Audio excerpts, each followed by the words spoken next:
할렐루야. 예, 주님의 은혜가 오늘도 여러분 삶 가운데 가득하시기를 주의 이름으로 축원을 드립니다. 여러분이 기도해 주셔서 제가 통도원 집회를 잘 마치고 왔습니다. 어제 하루 종일 그제 저녁에 들어가서 어제 하루 종일 성도들과 함께 새벽부터 그냥 늦은 시간까지 다른 거 안 쳐다보고, 물론 이제 식판은 좀 쳐다봤겠죠. 식사 시간에 성경 하나만 뚫어져라 쳐다보면서 성경이 있는 모습들을 보니까 왜 그런 거 있지 않습니까? 예전에 어르신들이 그런 얘기했어요. 자기 자식 입에 들어가는 음식 들어갈 때 하고 책 읽는 소리 제일 좋다고 그러시더라고요. 어르신들이 그런 얘기를 했던 것 같은데, 성도들이 성경 읽는 모습을 보니까 영적인 지도자로서 참 흐뭇하더라고요. 그러다가 짤막하지만 이제 말씀의 내용들을 이렇게 설명을 해주고 정리를 해주는데, 이게 들을 귀가 있는 것인지 수준이 거기가 이런 것인지 쉬는 시간마다 와가지고, 목사님 그런 보석 같은 설명은 어디에 적혀 있는 겁니까? 라고 이야기할 때, 내가 봤을 땐 대기 보석이요 라고 축복했어요. 정말 보석 같은 사람들 만나고 왔어요. 참 수준이 다른 것 같아요.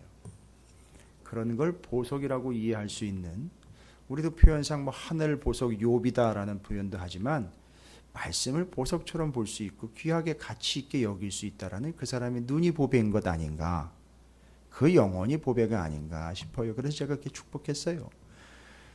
그게 볼 수 있는 당신이 되려 보석입니다 라고 그렇게 축복을 했어요. 참 멋있습니다 이렇게 표현을 했는데, 그래도 희망이 있구나, 말씀을 놓지 않는 성도들이 아직 있구나.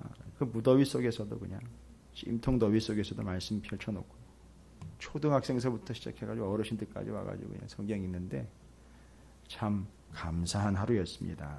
저도 꼬리뼈도 아프고 허리도 아프고 배도 아프고 막 난리도 아니었어요. 하루 종일 앉아가지고 서가지고 그걸 계속 인도를 해야 되고 하니까 쉽지는 않았는데 저한테도 참 은혜스러운 시간이었습니다.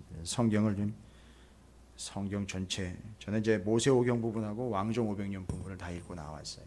전부 다 읽고 나왔는데 감사하고 풍성한 시간이었습니다.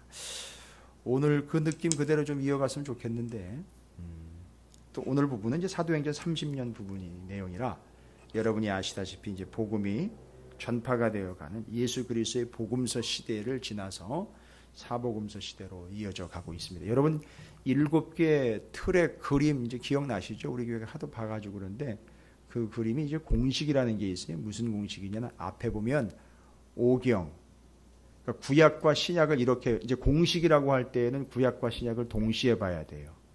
오경 4권, 500년 30년, 7권 9권. 아직도 뭔 얘기인지 잘 모르시는 분들이 계시는 것 같아요. 예. 그러니까 그 그림 이제 뭐 제가 강요는 안 할게요. 그 그림이 이제 모세오경 왕정 500년, 페르시아 7권, 신구약 중간서 400년 하고, 밑에 사복음서 사도행전 30년, 공동서신 9권, 그걸 지금 공식으로 본 거예요. 오경 5권, 4권, 500년, 30년, 7권, 9권. 그 그림이 이렇게 트랙으로 되어 있는데, 그 그림이 어디서 나온 건지 아세요? 이 그림이 익투스, 물고기 그림에서 이렇게 해가지고 이렇게 그리면 물고기 그림이 되는 거예요. 익투스라는 가지요. 예수 소테르 테오스 휘오스, 하나님의 아들 예수 그리스도가 우리 구원자이시다라는 걸 앞글자를 따가지고 익투스라고 하면 그게 물고기라는 뜻이 돼버려요, 헬라어로. 그래서 그걸 바닥에다 이렇게 쓱 그리면 저쪽에서 쓱 그려요. 그러면 둘이 어디를 가요? 그죠? 저 지하로, 그 지하 무덤 카타콤으로 들어가는 거예요. 가가지고 예배드리고 나오는 거예요. 이 초대교회 때 그랬었어요. 핍박이 심할 때. 그래서 그 물고기 그림이 서로에게 상징과 기호가 됐어요. 요즘 사람들은 전혀 이해 안 되는 내용이죠.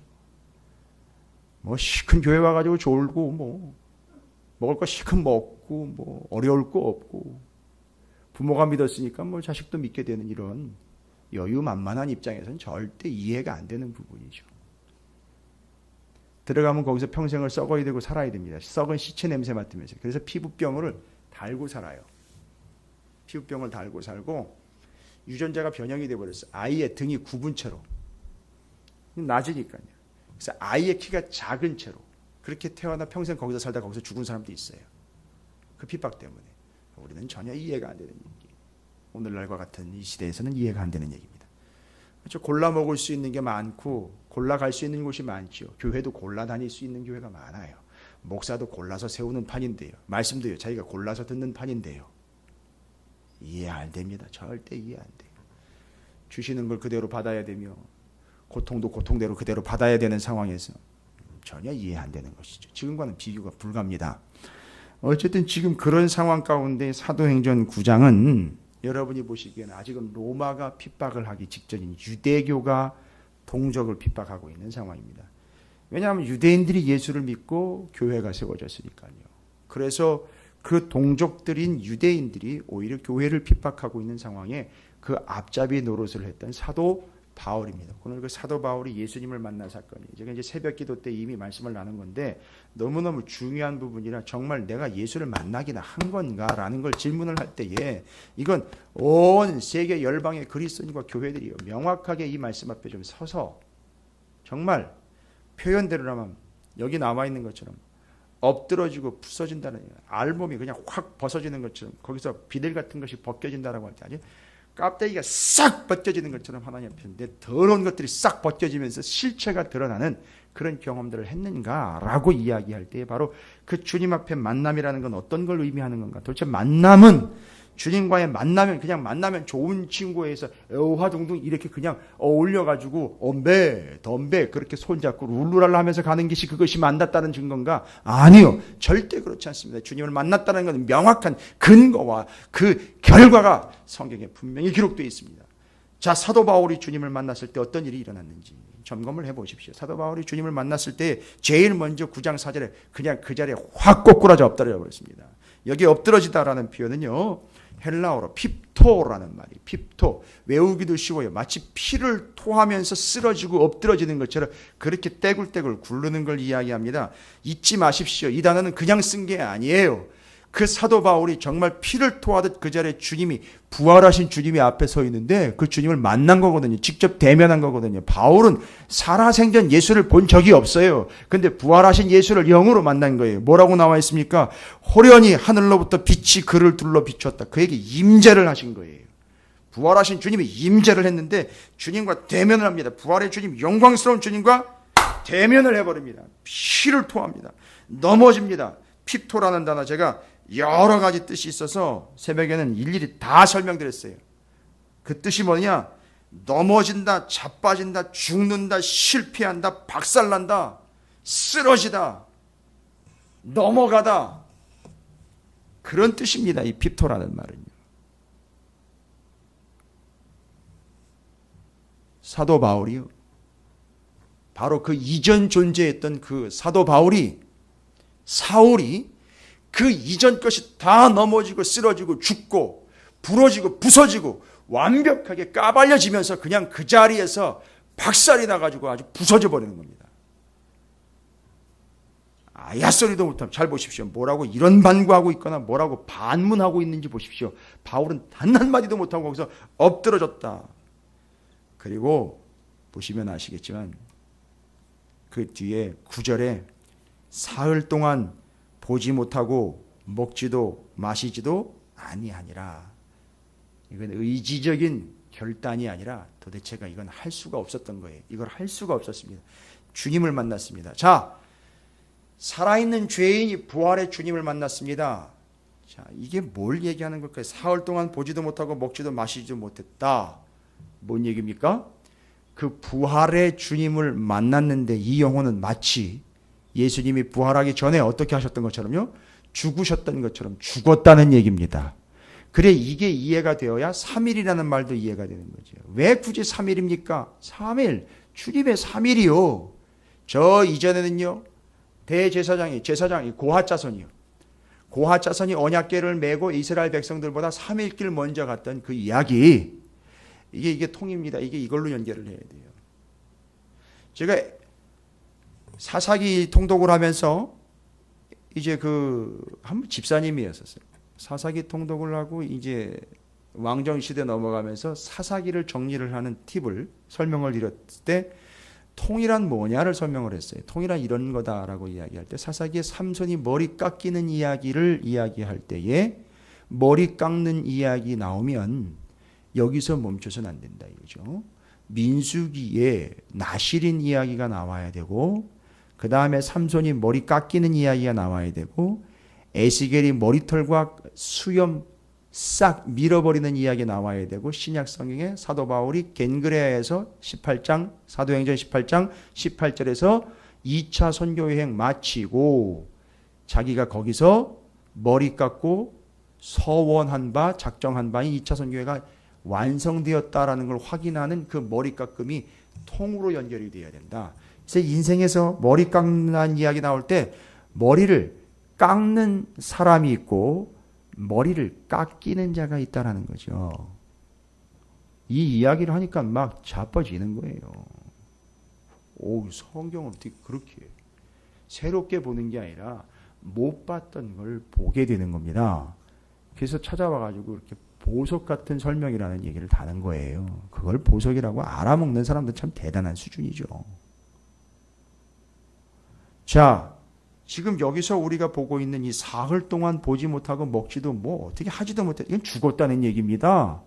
여러분 이게 이해가 돼야 새벽에도 얘기했지만 여러분이 연결될지 모르겠습니다. 고린도후서 5장 17절. 여러분 왜 이걸 경험합니까? 사도 바울은 지금 주님을 만나자마자 부활의 주님을 만나자마자 자기는 죽었어요. 죽고 이전 게 다 박살나고 아주 그냥 부서지고 왕창 다 와장창 다 깨져버렸습니다. 넘어져 버렸어요. 널브러져 버렸습니다. 왜 뭘 얘기하려고 하는 걸까요? 고린도후서 5장 17 그런 즉 누구든지 그리스도 안에 있으면 새로운 피조물에 이전 것은 지나갔으니 보라 새 것이 되었도다. 지금 뭐 하는 겁니까? 주님을 만나면 이전 것이 박살나고 부서지면 이전 것이요 옛날 것이요 그 죽을 것이요 썩을 것이요 다 박살나 버리고 다 쓰러져 버리고요. 예, 그러나 우리는요 예전 것 이전 것 아주 지긋지긋하게 속주머니에다가 그냥 박박 구겨 놓고 아직도 여전히 변함이 없어요. 그런 사도 바울은 주님을 제대로 만났습니다. 아주 박살이 나면 부서지면 핍토라는 말이 정말 피가 토할 지경이에요. 진짜로. 그래 고린도후서 5장 17절에 그 표현을 쓰고 있는 이유가 있는 거예요. 이전 것은 다 지나갔다. 이거예요. 박살났다. 끝났다. 새로운 피조물. 이전 것은 지나갔으니 보라 새 것이 되었다. 여러분 누가 상당한 수준이 성경학자입니다. 바울 엄청난 수준의 구약학자입니다. 근데 지금 이 누가가 의도적으로 이렇게 표현을 해놓는 걸 보면 사도 바울은 부활의 주님을 만나 그 자리에서 바로 죽음과 3일 뒤에 안수하여 눈이 띄어지고 다시 살아나는 부활을 또 경험합니다. 이게 이해가 되십니까? 주님을 만나는 자들은요, 이게 경험이 되는 겁니다. 이게 그 삶에서 나타나는 거예요. 부서지고 깨지고 박살나고 착살남이 없는 다음엔 아무것도 없어요. 그걸 통해서 부활이요. 그걸 통해서 생명이요. 그걸 통해서 사도 바울은 지금 뭘 경험합니까? 소위 말하면 신학적으로 이야기할 때 성경적으로 거듭남을 경험하고 있는 거예요. 지금. 예수를 만나면 이렇게 거듭남을 경험하는 겁니다. 한 가지 더 사실이 나타납니다. 한 가지 더 상황이 나타나요. 예수님을 만나고 난 다음에 사도 바울에게 18절에 봅니까? 즉시 사울의 눈에서 비늘 같은 것이 벗겨져 다시 보게 된지라. 여기 제가 새벽에는 말씀 안 드렸어요. 벗겨지다라는 말이 핍토에서 왔어요. 또 핍토라는 단어에서 왔습니다. 엎드려졌다, 무너졌다, 부서졌다, 깨어졌다라는 말로 나와 있죠. 그런데 여기 벗겨지다라는 동사 역시 핍토라는 단어에서 왔어요. 그러니까 그 비늘 같은 것이 어떻게 됐다는 거죠? 비늘 같은 것이 핍토됐다. 어떻게 됐다는 거죠? 아까 제가 얘기 드렸잖아요. 아까는요, 바울이 핍토된 거죠. 그런데 지금 이걸 표현을 어떻게 쓰니까 바울에게 있었던 비늘 같은 것이 어떻게 됐다? 핍토. 부서졌다, 박살났다, 넘어졌다, 쓰러졌다, 떨어져 나갔다. 그렇죠. 그럼 바울에게 있던 비늘 같은 것은 뭘까요? 여러분, 이 재미있습니다. 바울이 스스로가 주님 앞에서 핍토되었어요. 자기가 스스로 마치 비늘처럼 자기가 이전 것이 완전히 박살나면서 거듭남을 경험하고 부활을 경험합니다. 그렇죠? 이게 예수. 그래서 바울이 계속 전한 게 뭐냐 하면 어떤 예수를 전했느냐면 부활의 주님을 전한 거예요. 얘기로만 들었던 부활의 주님이 아니라 자기가 경험한 부활의 주님을 전한 겁니다. 그러니까 아주 효과 만점이었던 거예요. 피상적으로 예수를 전한 게 아니라 자기가 경험 3일 동안 죽었다 살아난 거 아닙니까? 그 부활의 주님을 그렇게 전한 겁니다. 그래 그 눈에서 비늘 같은 것이 벗겨져 나갔대요. 역시 벗겨지다라는 말도 핍토라는 단어, 그러니까 의도적인 사용이에요. 이게 양쪽으로. 바울이 엎드러졌다, 비늘이 벗겨졌다라는 핍토라는 단어를 양쪽으로 다 쓴 거예요. 이게 누가의 수준입니다. 비늘이 뭡니까? 바울에게 있었던 비늘 같은 것, 우리에게 있는 비늘 같은 것, 벗겨져야 될 것. 여러분 놀라지 마십시오. 이 비늘이라는 말이요. 여러분 비늘 하면 뭐가 생각나십니까? 생선 생각나시죠? 예, 저도 처음엔 그랬어요. 생선이 생각이 났습니다. 비늘이 없는 생선도 있죠. 특징이 또 그게 또 맛이 있어요. 비늘도 이렇게 또 잘 벗겨내면 또 맛있고. 또 갑자기 또 생선 생각이 나네요.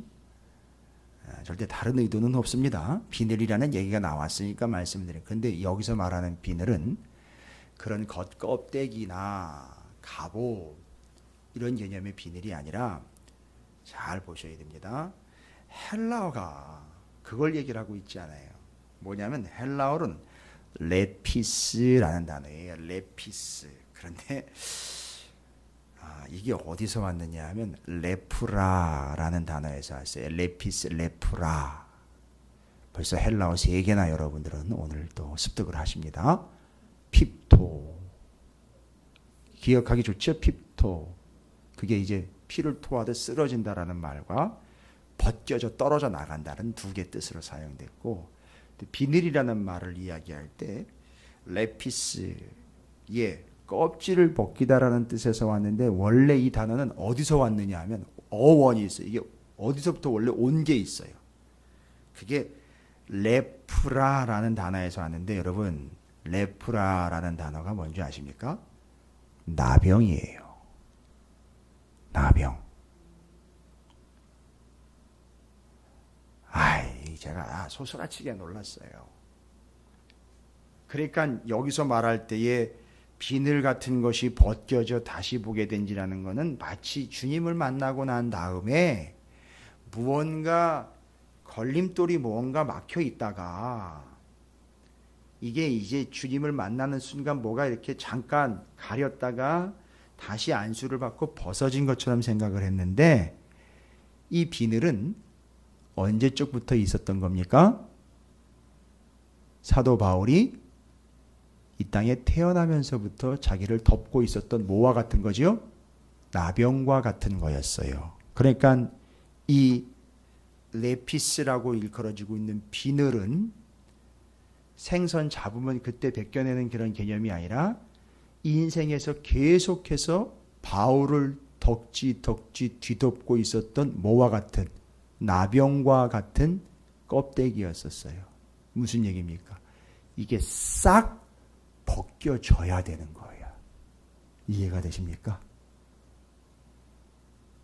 그러면 바울에게 있어 그 겉껍데기와 같은 아주 나병과도 같았던 그 더럽고 추악한 것들이 뭘까요? 바울에게 있었던 거예요. 여러분 나병하면 분명히 또 통으로 보셔야죠. 에스겔서에도 분명히 제가 말씀드렸고요. 성경은 이걸 계속해서 나병과 개념을 비교하는 내용들이 계속 나오잖아요. 뭐죠? 교만이요. 교만. 그래서 제가 오늘 유독 기도할 때라든지 여러분과 함께 나눌 때 이 교만이 아닌 겸손으로 하나님 말씀을 받는 시간이 되게 하는 기도를 했던 이유가 이제 여기 있는데 보세요.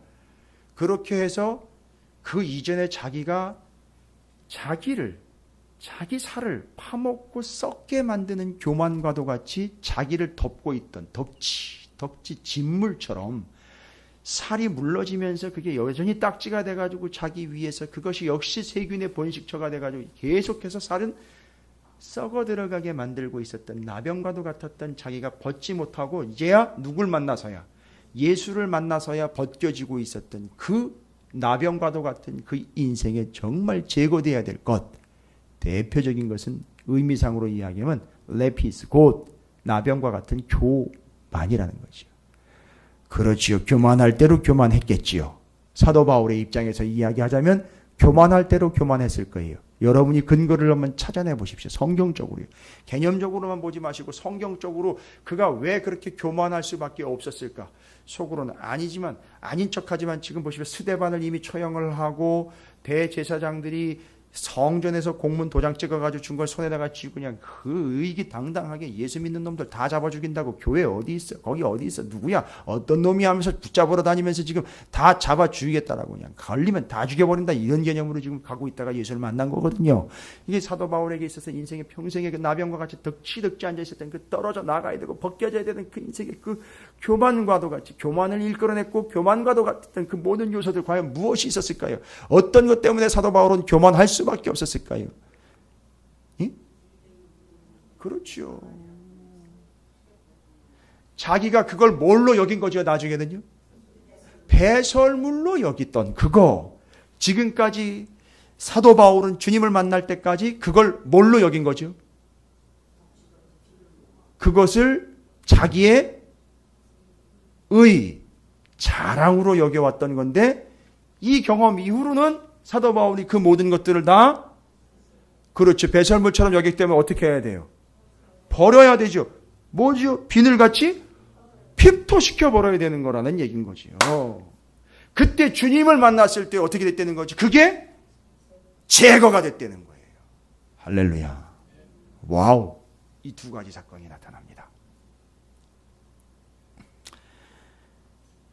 성경을 목사가 알면 알수록 참 어렵고 힘들어지는 건 하나님과의 관계가 아니에요. 성도들과의 관계예요. 그렇다고 싫다는 게 아니에요. 보면 자꾸 보이니까 문제예요. 어떻게 하겠습니까? 아니 보기 싫다고 그러면 하나님 이 사람은 아닌 것 같네요. 이 교회는 아닌 것 같네요. 이럴 거예요? 그게 아니거든요. 평생 목사는 속이 시커멓게 타다가 가요.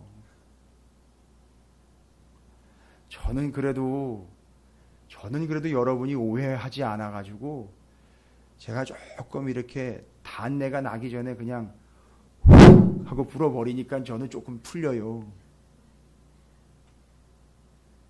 여러분이 이해를 해주시니까. 왜냐하면 우리 교회는 그렇게 시작했으니까. 목사님 한 분이 오셨어요. 성경 통독하러. 이렇게 목사님이 이렇게 보셨는데, 목사님은 질문을 못 하시고 이제 사모님이 질문하시는 거예요. 목사님은 어디에서 목회를 하세요? 라고 조용히 물어보셔요. 저요? 개척교회 목사예요. 그랬더니 본인들도 개척한 교회 목사님이신 것 같아서 조금 이제 마음을 조금 이제 여신 것 같아요. 저 양반 유명한 교회 목사님인가 이랬다가 처음에는 이제 개척교회 목사라니까 이게 조금 이제 자신감이 생겼는가 봐요. 그러니까 이제 이것저것 물어보시더라고. 이거 어떻게 그렇게 하시게 되었고 어떻게 했고 교회는 어떻고. 제가 그냥 이야기를 요즘 하도 많이 그런 얘기를 질문을 받아가지고 목사님들한테 저희 교회 홈페이지 있으니까 그냥 들어가 보세요. 그리고 보시면 어떻게 하는지 뭐 하는지 아실 수 있을 테니까 이렇게.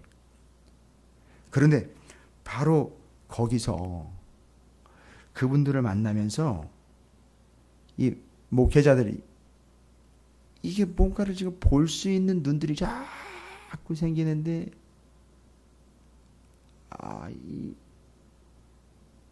주님을 만난 사도 바울의 이야기를 1차적으로는요 누구한테 적용할 건 아니잖아요. 저한테 적용해야 되잖아요.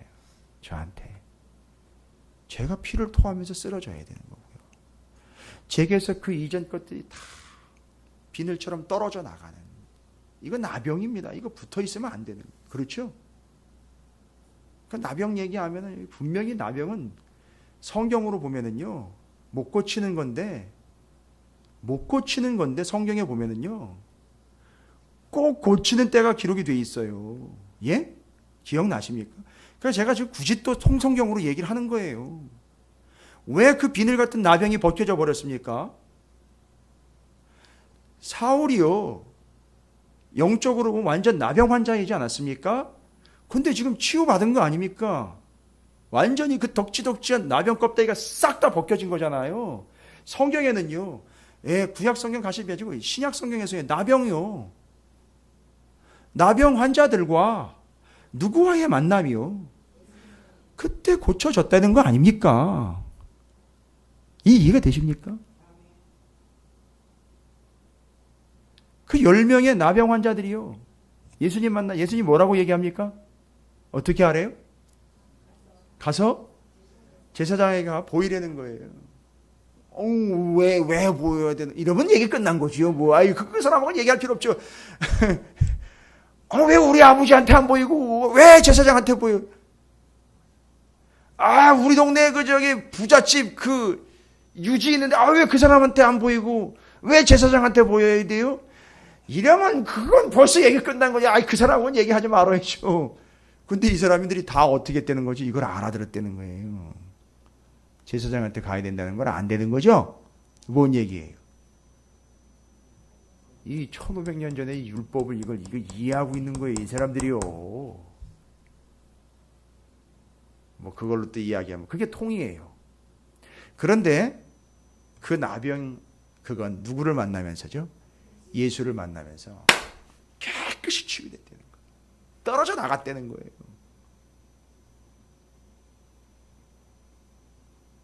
그리고 예수님이 선포하시잖아요. 예수님이 대제사장이시잖아요. 다 나았다는 거잖아요. 바울은 지금 그걸 경험하는 거예요. 근데 제가 고민하는 게 뭐라는 거죠?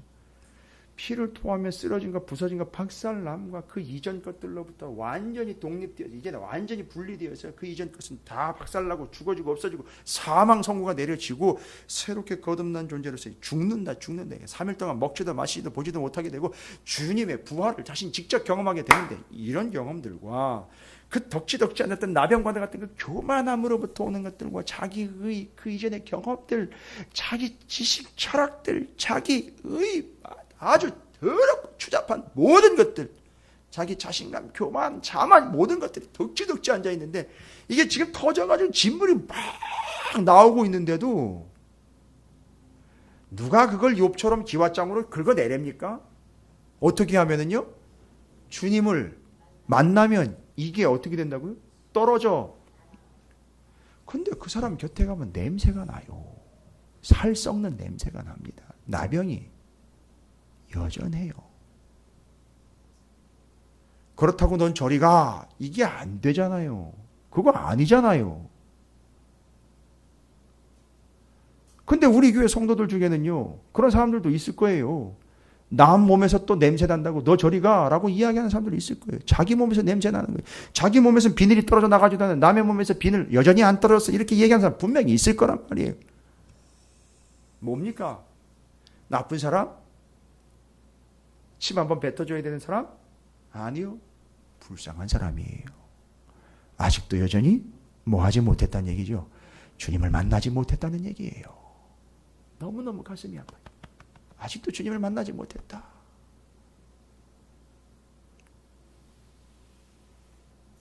어떻게 가슴에 좀 와 닿으십니까?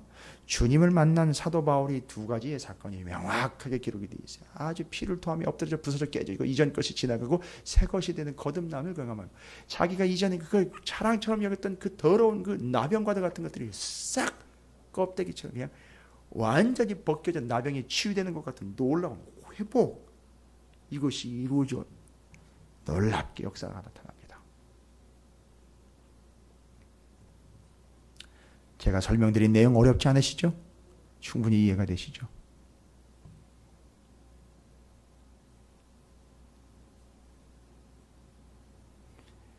이렇게 밖에 나갔다 오면 또 얘기거리들이 많잖아요. 그때 같은 강사로 세워진 이제 또 다른 목사님이 어제는 하루 종일 이제 저 인도하는데 이제 뒤에서 같이 성경 읽으시면서 내용을 이렇게 살피시면서 저녁 시간에 이렇게 저를 등을 이렇게 싹 감싸 안으시면서, 저보다 연세는 많으시죠. 이제 목사님 되신 지 얼마 안 되셨어요. 군인 출신이고 지금 군인교회에서 열심히 목회하시는 분. 군 장병들 복음화를 위해 목숨 거신 분이에요. 그분은 엄청난 분인데 존경스러운 분인데 그분이 그런 얘기를 조용히 하시더라고요. 목사님의 말씀과 강의는 갈수록 깊어지네요.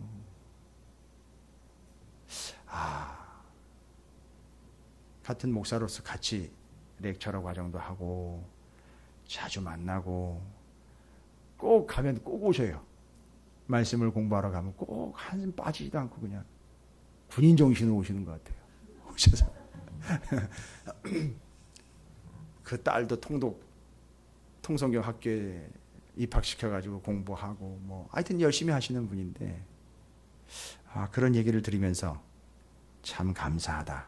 이런 동역자들이 있고 또 내가 하나님의 말씀을 놓지 않는 이 마음과 믿음이 있게 늘 붙잡아 주시는 것 같아 하나님께 감사드리면서 또 어제 하루 종일이었지만 또 오늘 수요일날 여러분들을 이렇게 만날 그럴 때 기대를 하면서 그 감동이 여기까지 좀 이어지는 것 이런 것들도 좀 제가 좀 새겨보고 그려 좀 봤어요. 근데 본문이 또 이런 본문이라 제가 오늘 여러분과 함께 나누는데 이제 결론을 내야 돼요. 사도 바울이 주님을 만날 때 놀라운 역사가 나타났어요. 그렇죠? 그래서 그건 현상이에요. 바울에게 나타난 현상. 그 다음에 사도 바울에게 나타난 변화예요. 변화. 실질적인 이제 사도 바울이 예수 그리스도를 만나고 난 다음에 그의 삶에 나타난 변화를 이야기하는 겁니다. 어떤 일이 일어났습니까? 다른 거 아니죠. 지금 잘 보시면 피를 토하듯 거꾸러져 엎드러지면서 사흘 동안 보지도 먹지도 마시지도 못했던 것들 그걸 통해서 무엇을 경험한 거죠? 예수 그리스도와 부활을 경험한 거죠. 그 다음에 그 뒤에 가면 비늘 같은 그 나병의 덕지덕지함에 그 세균 덩어리와 그 이전에 더러운 것들이 다 떨어져 나간 것은 곧 잘 보시면 신약 성경에 나와 있는 복음서에 나와 있는 그 수많은 나병 환자들이 누구를 만날 때마다 예수님을 만날 때마다 나병이 깨끗하게 치유됐다라는 것이 여기서 완전히 종합되지요. 그러니까 지금 다 사도 바울은 누가 없으면 설명이 안 된다는 거죠. 예수 그리스도예요. 오직 예수. 그래서 이 사람이 예수 아니면 아닌 사람이에요. 이 사람은 그래요. 아주 그렇게 DNA가 바뀌어버린 사람이에요. 이 사람은. 그렇죠? 자, 그러면 그 뒤가 이제 이해가 돼요. 그러면 그 뒤로 바로 19절 후반절로 사울이 다메섹에 있는 제자들과 함께 며칠 있을새. 다메섹에 뭐 하러 갔었는데요, 원래는? 요 제자들 걸렸으면 다, 속된 표현으로 나는 거잖아요. 그죠? 저를 보신 분들만 지금 웃으시는 거죠? 그래요. 그렇게 되는 거잖아요. 그런데 지금 그들과 뭐 하고 있어요? 함께 있어요. 함께 그것도 며칠이나 있었습니다. 그리고 20절이에요. 이게 중요한 거예요. 뭐예요? 20절이 뭘로 시작됩니까? 즉시로. 그렇게 꼬꾸러지고 벗겨지고 난 다음에 아주 즉시로 모았다고 얘기 나와 있죠. 각 회당에서 예수가 하나님의 아들이심을 전파했다.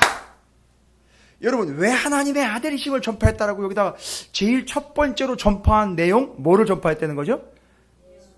예수님은 하나님의 아들이십니다. 여러분, 그 사도 바울이 손에 붙잡고 갔던 거 있잖아요. 손에 뭘 들고 갔죠? 공문이요. 무슨 공문이죠? 예수 믿는 사람들 잡아 죽이려고 하는 공문이었는데 거기 보면 예수 믿는 놈들의 죄목이 담겨 있어요. 그건 예수님에게 적용됐던 죄목과 같습니다. 예수를 첫 번째 산헤드린 공회에서 죽음으로 몰아갈 때 예수님에게 뒤집어 씌운 죄목이 뭔지 아십니까? 제일 첫 번째. 그거는 이제 공식 문서에 들어가는 표현은 아니에요. 공식 문서에 바로 지금 여러분이 말씀하신 내용을 죄목화해야 돼요. 그렇지요. 와우, 대단한 수준이십니다. 첫 번째 죄목 뭐라고요? 신성모독자. 왜요?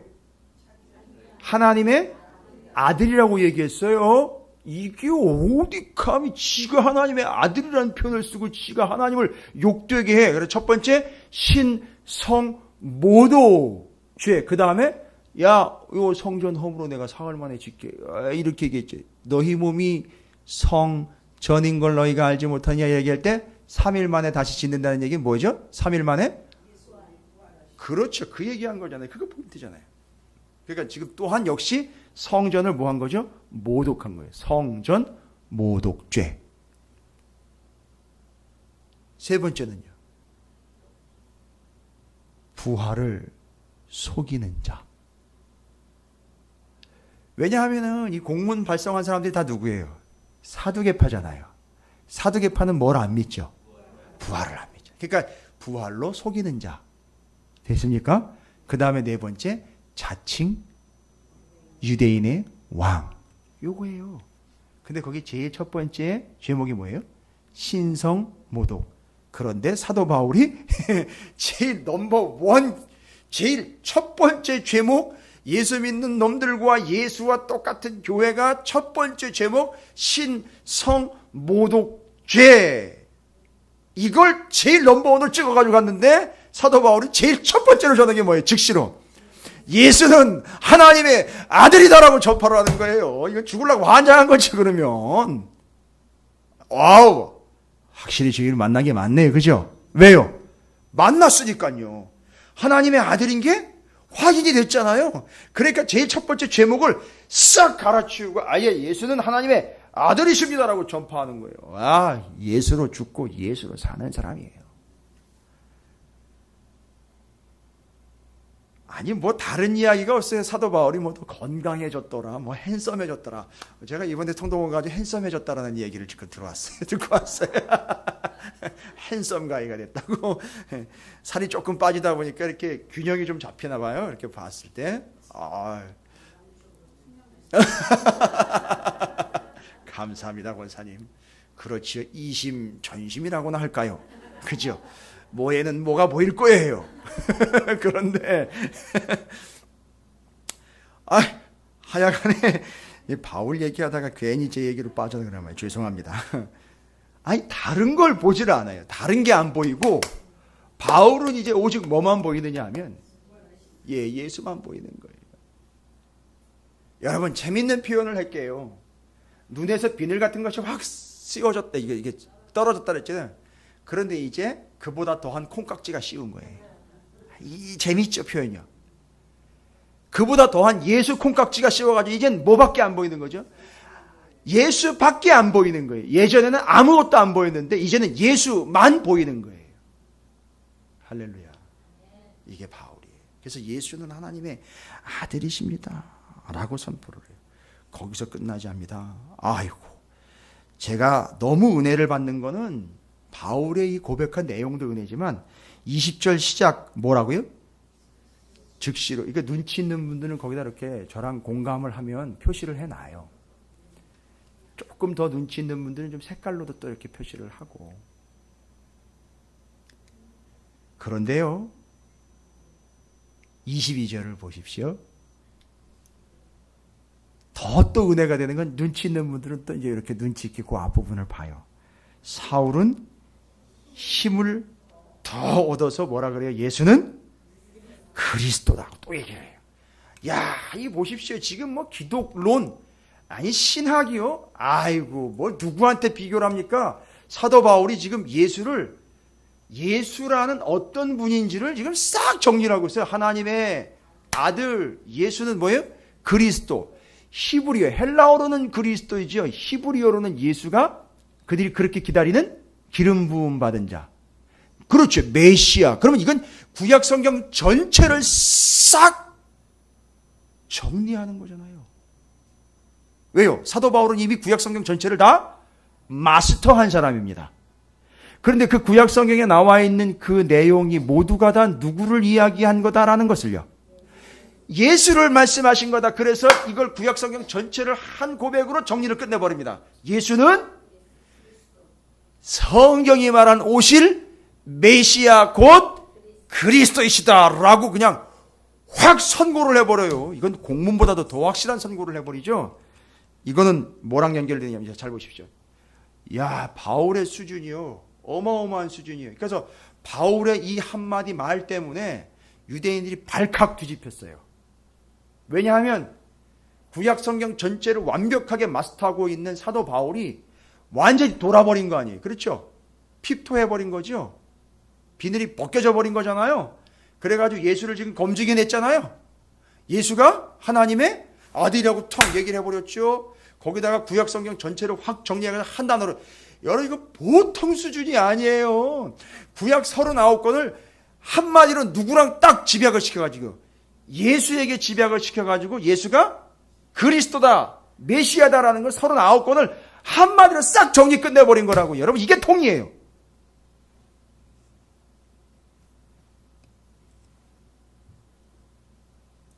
제가 이번에 10월 달에 우리 지방 사경에 또 인도해야 되는데 이런 수준 있는 이야기를 좀 해야 될 텐데 제가 어디까지 레벨을 정해야 될지 지금 고민이에요.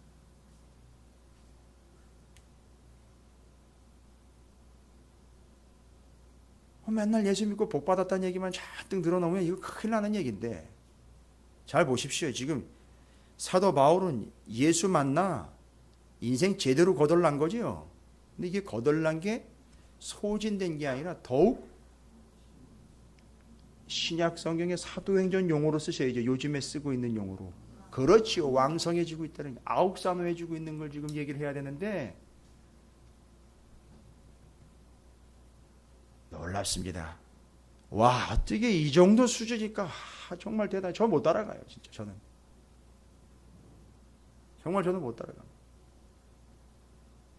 자, 이제 굳이 찾아내야 이제 삼손 머리 깎는 이야기하고 에스겔서의 에스겔의 수염 깎고 머리 깎는 이야기하고 사도 바울이 머리 깎는 이야기, 민수기의 그 나시린 이야기에서 그거 하면서 그거 이제 통이라는 걸 좀 설명해 드릴 수 있는 그 전 수준밖에 안 되는데 바울은 다 담아버렸어요. 39권 싹 담아가지고 예수가 그리스도라는 표현을 해냅니다. 예수님이 왜 바울을 선택했는지를 그래서 앞에서 언급하셨어요. 15절에. 다른 제자들이 예수님한테 우려를 하죠. 그 사람 잡아 죽이려고 했던 사람인데 예수님 생각이 있는 겁니까? 이렇게 얘기를 합니다. 그때 예수님이 뭐라고 얘기하면 주께서 이르시되 가라. 이 사람은 내 이름을 이방인과 임금들과 이스라엘 자손들에게 전하기 위하여 택한 나의 그릇이래요. 왜일까요? 뭘 담아내야 되니까요. 그 39권을 충분히 어떻게 해야 되니까 다 담아서 마치 뭐가 어디에 담기듯 구약의 제사장 나라가 하나님 나라의 큰 그릇에 담기듯 이 사람은 그걸 싹 담아가지고 잘 보십시오. 내 이름을 이방인과 임금들과 이스라엘 자손들에게 전하기 위해서. 그래서 그 사람은 사도 바울은 그 예수 그리스도의 이름을 거기다가 잘 담아서, 그죠? 요걸 담아가지고 가서 어떻게 해야 돼요? 거기 사람들이 있는 데다 갖다 쏟아 부어주는 거죠. 근데 거기 담긴 게 뭐라는 거죠? 예수의 이 이름. 그래서 지금 예수는 하나님의 아들이십니다. 예수님은 그리스도이십니다. 여기 이해가 되세요? 본문 상당히 짜임새 있죠. 아주 체계가 있기에 전후좌우가 잘 맞아떨어지죠. 여러분들이 지금 이게 고개를 끄덕끄덕하면서 이게 막 이렇게, 저는 제가 믿는 바로는 제가 하나님께서 저에게 주시는 그 느낌은 저 사람들이 지금 거짓으로 이렇게 하는 게 아니야. 분명히 이게 받고 있어요. 진짜야. 걱정 안 해도 돼. 이렇게 주셔요. 마음을 주시는데 여기서 멈추지 않죠. 29절을 가보십시오. 29절. 이게 예수의 이름을 전하라고 그릇으로 세웠는데요. 예수의 이름을 전하다 보니까요. 그 이름이 뭐가 됩니까? 그 이름이 그 사람에게 힘이 돼요. 그냥 예수의 이름을 전하기만 하면 되는 게 사명인 줄 알았는데 예수는 하나님의 아들이십니다. 예수는 그리스도이십니다라고 전하는데 예수의 이름을 전하니까 이 이름이 그 사람에게 힘이 돼요. 그러다 보니까 이런 표현이 나와요. 주 예수의 이름으로 담대히 말하고. 할렐루야. 여러분, 사도 바울이 예수를 만나고 난 다음에 다른 어떤 표현이 없어요. 오직 다 예수는 어떤 분, 예수의 이름, 이것만 나와 있어요. 그렇지. 그걸 듣고 지금 전하고 있는 내용이잖아요. 그러니까 예수 만나면 핍토, 벗겨짐, 그 다음엔요, 그냥 오직 예수 외에는 다른 게 없는 거예요.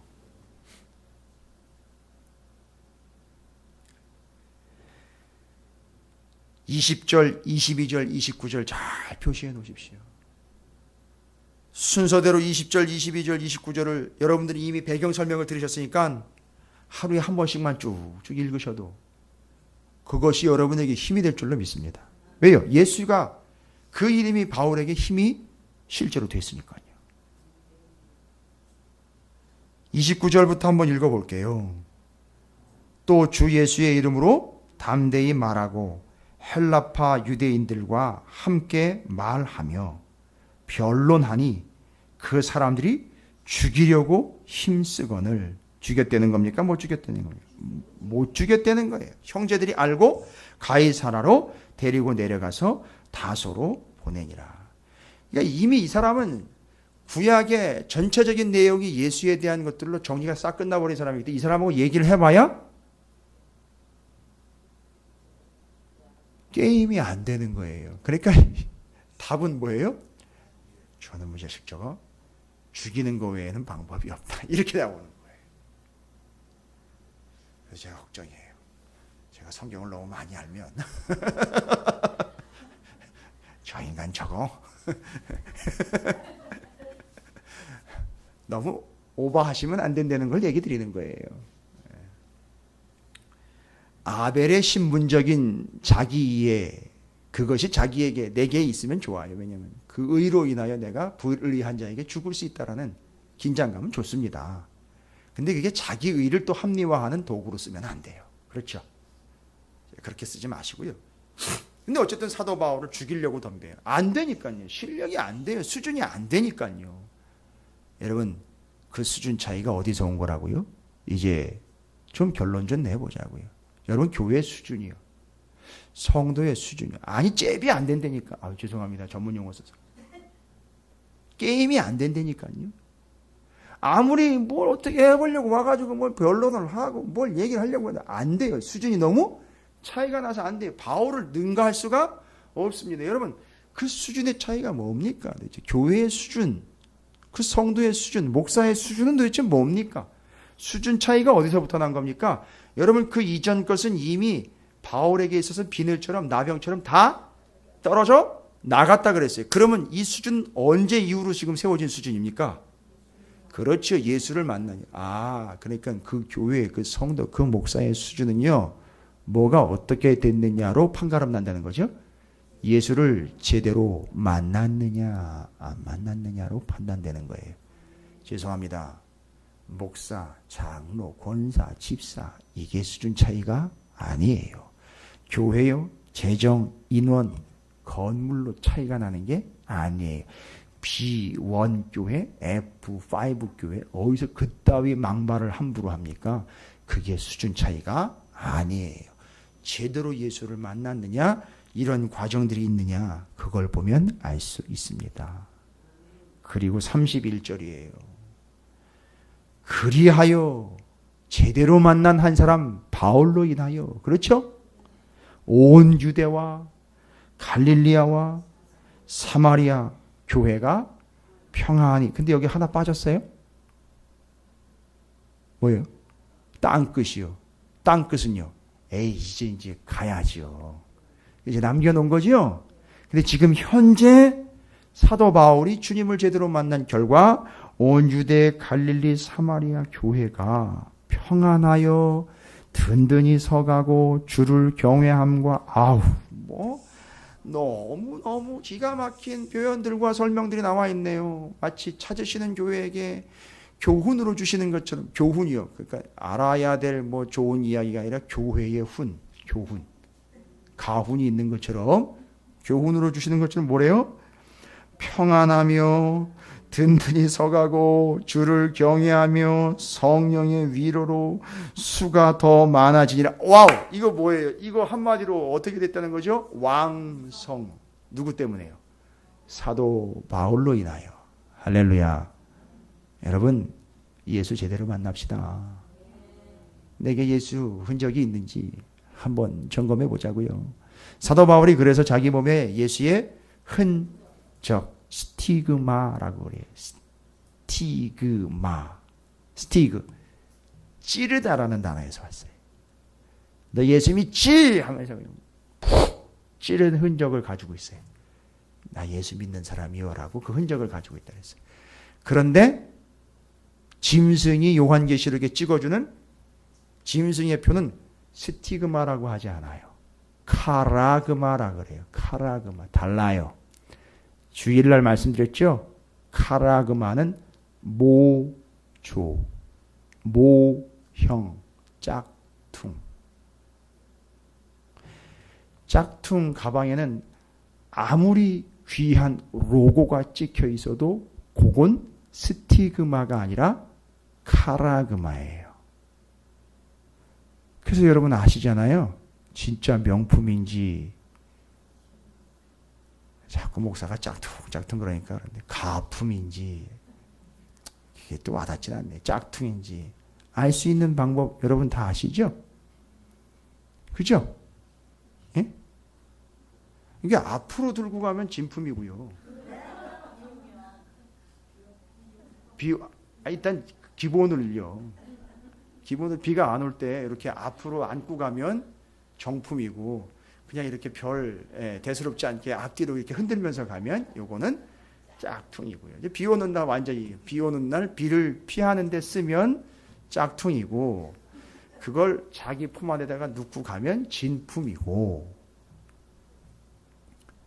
그러니까 그 짐승이 주는 표는 그런 가품이다. 그러니까 짐승의 표를 받으면 뭐가 문제냐 하면 우상 숭배하는 자는 이미 표를 받았다 그랬죠. 그러니까 짐승의 표를 받으면 이 사람은 뭐라는 얘기예요?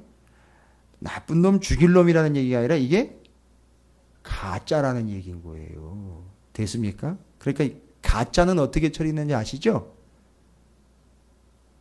그래서 잘 모르시면 오늘 저녁에 집에 가셔서 친절한 여러분의 친구 있어요. N으로 시작하는 거기다가 어디 세관 이렇게 쳐보세요.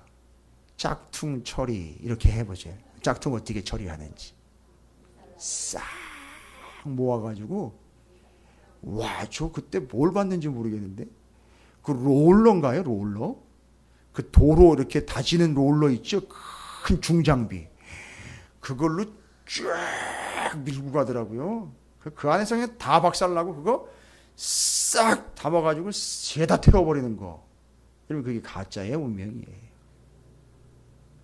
가짜에 속지 마시고요.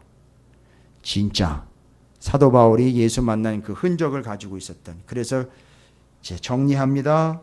사도 바울은요. 그 스스로 왕성한 자일 뿐만 아니라 그가 또한 교회와 성도들을 왕성케 한 자였다. 알고 봤더니 이유는요. 예수 그리스도를 제대로 만났기 때문에 이런 일들이 발생이 됐다. 여러분 늘 주님을 그렇게 제대로 만나 그 여러분에게 삶의 흔적을 가지고 살아가. 여러분이 왕성케 될 뿐만 아니라 여러분이 누군가를 또한 왕성케 하는 자들이 되시기를 주님의 이름으로 축원을 드립니다. 주님은 어떻게 만납니까? 전적인 은혜로 만나는 거예요. 전적인 은혜로 만납니다.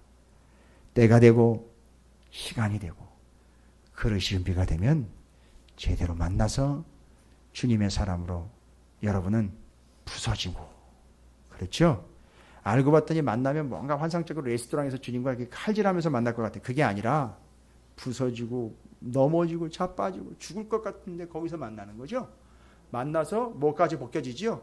내 나병까지도 싹 벗겨지고 그 다음엔 고백이 나오죠. 내가 옛날엔 이건 이제 다 들어가고 주님이 나에게 주님은 우리에게 이렇게 나온다는 거죠. 그걸 듣고 교회와 성도들이 왕성해지고 본인도 왕성해지는 사도 바울과 같이 자기의 몸에 뭐를 늘 가지고 간다요? 흔적 예수의 스티그마를 가지고 가는 가짜 짝퉁 벗어나 진품 명품의 삶을 살게 된다. 여러분 모두가 다 그런 삶을 살게 되시기를 주님의 이름으로 축원을 드립니다. 한 가지 더, 주님을 만나려면 성령이 임재하시기 위한 제일 중요한 조건이 뭐였죠? 그걸 믿고 간절히 사모함으로 말씀과 기도의 전념. 할렐루야. 주님도 마찬가지. 말씀과 기도의 전념하시며 주님을 만나는 것을 어떻게 해야 된다? 사모하시기 바랍니다. 기도하겠습니다. 주님 사모합니다. 말씀과 기도에 전념하겠습니다. 주님의 제자입니다. 주님의 주권을 인정합니다. 주님을 사모한다는 걸 그냥 말로만 하지 마시고요. 이렇게 표현하시면 됩니다. 오늘 이 밤에 주님, 저는 주님을 사모합니다. 이건 뭡니까? 사도 바울이 율법의 주권에서 벗어나 예수 그리스도의 주권으로 완벽하게 넘어가며 주님의 완벽한 주권을 인정하며 주님 앞에 무릎 꿇고 넘어지며 벗어지고 벗겨지고 주님의 참된 제자인 것을 무릎 꿇어서 납작하게 엎드리고 그 주권과 권위를 완벽하게 인정한 사도가 된 것처럼 주님의 주권을 완벽하게 인정합니다. 사모합니다. 고백합니다. 주님, 나를 만나 주시옵소서. 주의 이름을 크게 한번 부르시고 통성으로 기도합니다. 기도하겠습니다.